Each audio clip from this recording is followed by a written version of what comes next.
Okay, we have been formulating linear programming models for problems which were minimization problems so far. Now let us look at a maximization problem. So we'll be reading the problem, and as we read through the problem, we are going to see which are the important points that are mentioned in the problem and how we are going to go about formulating the model. A chemical company produces two products X and Y. Each unit of product X requires 3 hours on operation 1 and 4 hours on operation 2. Now at this point let us write it down. Let us say we are having product A and we are having product B, and here is operation 1 and operation 2. Now we have been told that each unit of product X requires 3 hours on operation 1 and 4 hours on operation 2. So 3 hours on operation 1 and 4 hours on operation 2, and each unit of product Y requires 4 hours on operation 1 and 5 hours on operation 2. So here we have got, it was product X and Y. So Y requires 4 hours on operation 1 and 5 hours on operation 2. Total available time for operation 1 and operation 2 is 20 hours and 26 hours respectively. So here total available time. Total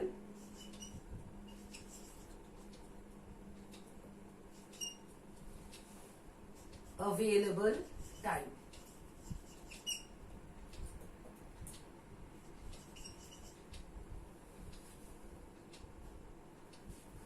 Okay, total available time in case of operation 1 is 20 hours, and total available time in case of operation 2 is 26 hours.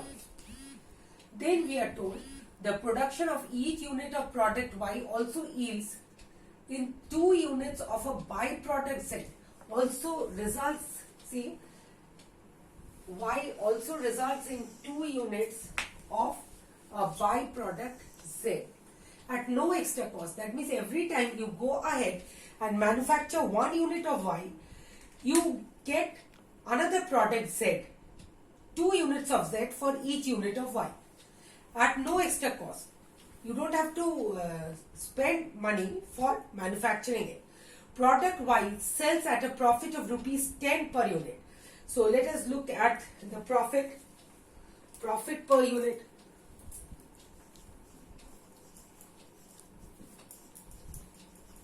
So for X it is rupees 10, and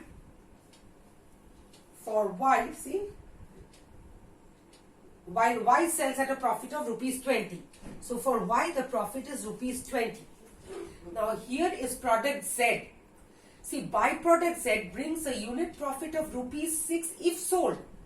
If it can be sold, you get rupees 6. And in case it cannot be sold, the destruction cost is rupees 4. So see over here, that means the byproduct Z that is automatically created while manufacturing Y.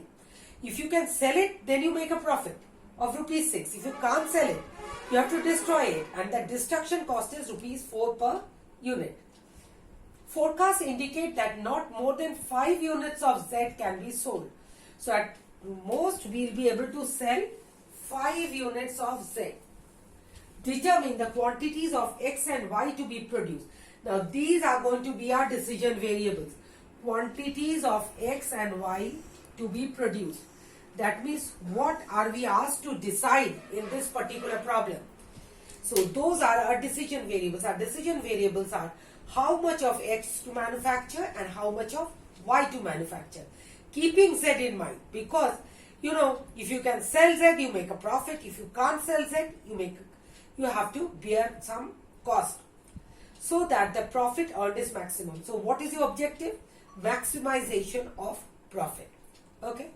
So before that, let us now start formulating the problem. Let us say our decision variables, let us say x1 refers to number of units of X manufactured. So number of units of X produced. Let us say x2 refers to number of units of Y produced. Now let us say we have another value xz, which refers to number of units of byproduct Z produced. It is not intentional, it is automatically produced while manufacturing Y. Now this again has two parts to it. One is x3, number of units of Z sold, and let us say x4, which is number of units of Z destroyed. That means what you could not sell, what you landed up destroying. Now we have been told that every time you manufacture 1 unit of Y, you get 2 units of Z. So automatically we are manufacturing x2 units of Y. So x2 units will give us 2x2 units of Z. So this is number of units of Z produced. But we have already said that x3 plus x4 represents the number of units of Z produced, x3 the number sold, and x4 the number destroyed. So again, x3 plus x4 also refers to number of units of Z produced. So we can safely say that 2x2 is equal to x3 plus x4.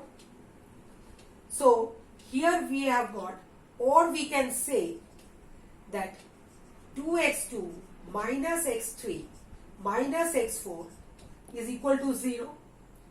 So now let us start off and see. First of all, we are going to look at the objective function. Objective function is maximize Z. So we are going to say maximize Z equal to, now look at, see, profit. 1 unit of X gives rupees 10 profit. So x1 units of X will give you 10 x1 profit. 1 unit of Y gives you rupees 20 in terms of profit. So x2 units will give you 20 x2. Now, as a result, you have got x3 units of Z are going to sell. So you will get a profit. Each unit of Z sold will give you a profit of rupees 6. So 6 x3 will be the profit that you will make by selling Z. And if you cannot sell, x4 units have to be destroyed at a cost of rupees 4. So it will be 4x4, because this amount will be reduced from your profit, because you'll have to spend that money when you want to destroy that particular product. So this will be my objective function subject to constraints. Now, subject to what constraints? My constraints are operation time constraints. See, if I manufacture 1 unit of X, I have to spend 3 hours on operation 1. So if I manufacture x1 units of X, my time spent on operation 1 will be 3x1. And if I manufacture 1 unit of Y, my time spent on operation 1 is 4 hours. So if I manufacture x2 units of Y, my time spent will be 4x2. So my total cost will be 3x1 plus 4x2. So this has to be less than equal to 20 because more than 20 hours are not available to me on machine 1. Now let me look at operation 2. On operation 2, similarly, I will have 4x1 plus 5x2 less than equal to 26. This is my second constraint. First one is my operation 1 constraint. Operation 1 constraint. This is my operation 2 constraint. My third constraint is I cannot sell more than 5 units of Z, because we have been told that not more than 5 units of Z can be sold. So your X3 is less than equal to 5. This is your third constraint. So units of Z sold constraints. Units of Z sold constraint. And fourthly, you have already calculated over there. From there we will bring it down. 2x2 minus x3 minus x4 is equal to 0. This is your byproduct Z constraint.